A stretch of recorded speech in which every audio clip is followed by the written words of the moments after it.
Welcome back mga kaaldab. Ito na naman po ang inyong lingkod, si Mr. Destiny at magbibigay po tayo ng pinakamainit na tinatalakay po ngayon sa Instagram, sa website at syempre sa Facebook mga kaaldab.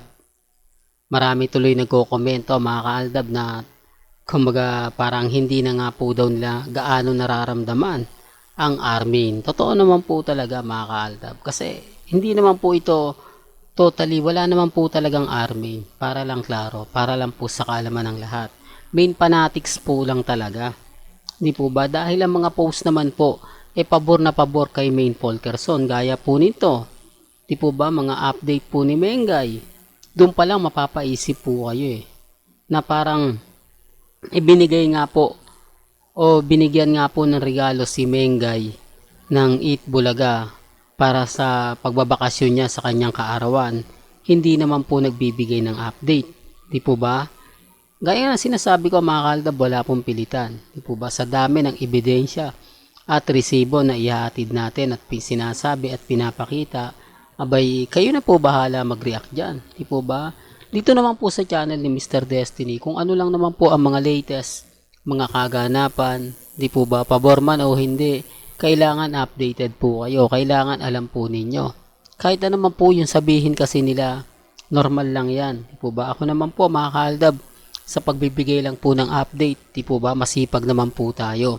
Kaya nga po mas madali ako nakakakuha ng impormasyon na kinaiinisan naman po talaga nila. Hindi, totoo po.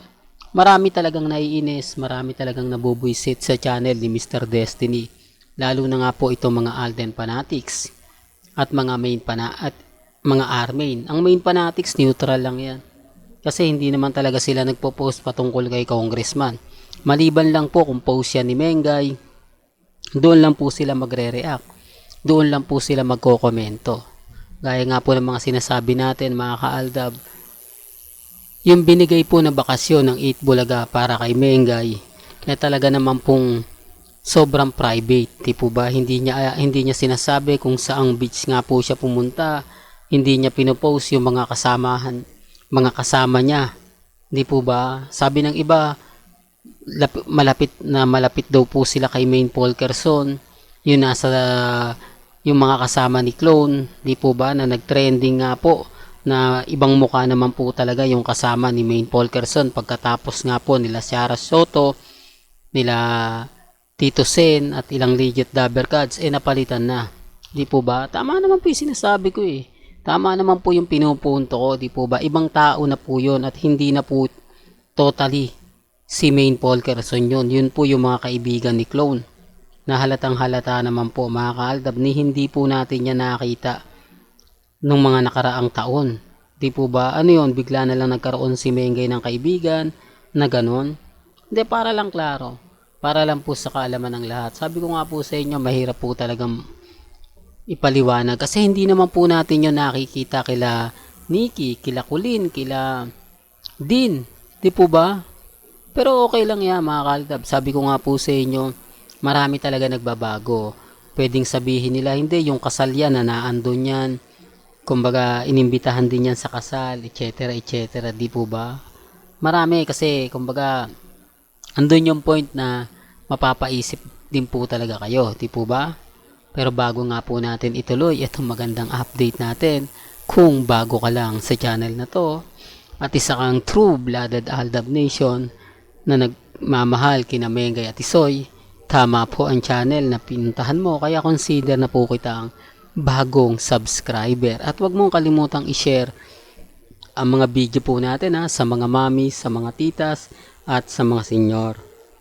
Remind ko lang po sa mga dumadaan, hindi po ako namimilit. Dahil ang Eat Bulaga naman po talaga ang nagbigay ng bakasyon para nga po mag-celebrate si Main Folkerson ng kanyang 29 years. Di po ba?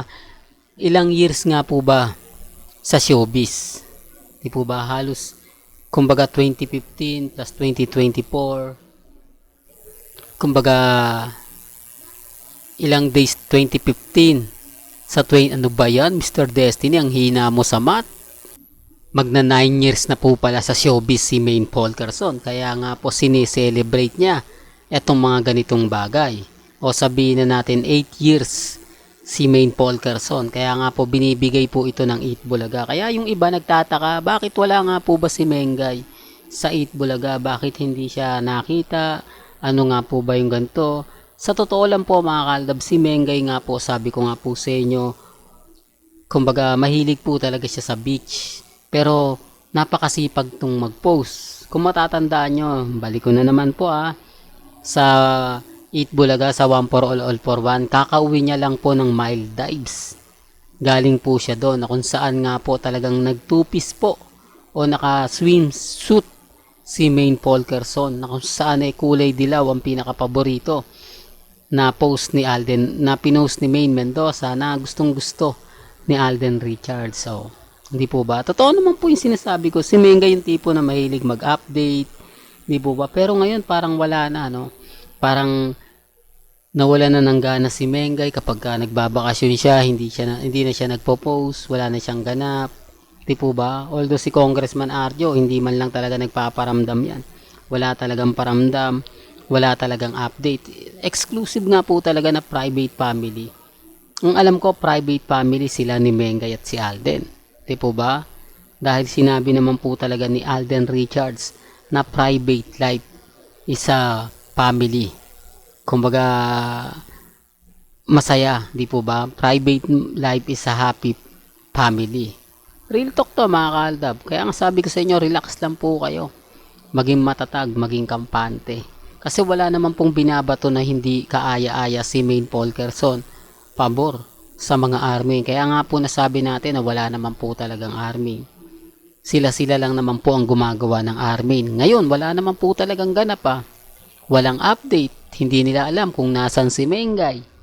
Hindi man lang pinopost ni Mengay kung nasa Boracay, nasa Siargao, nasa Palawan. Di po ba? Walang nakakaalam. Ultimo post ni Congressman Arjo na may kasama siya, hindi nga po ina-update. Doon pa lang may mali na, di po ba? Alam naman po ng tao na kapag nakita po kayo at pinost mo sa social media, on tanong saan yan? Di po ba? Yun ang unang tanong. Napakaganda naman ng lugar niyan.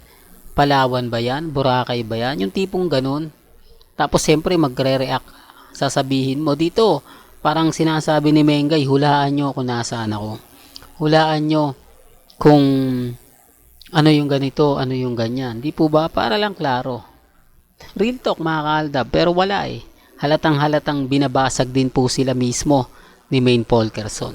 Well, hanggang dito na lang po ang ating latest updates. Kaya kung gusto nyo pa po ng pinaka-latest at sariwang update, abay tumutok lang po kayo dito po sa channel ni Mr. Destiny para updated po kayo sa mga latest at sa mga bagong video po na ilalabas po natin maya-maya lang. Hanggang sa muli, salamat po sa panonood at pakikinig.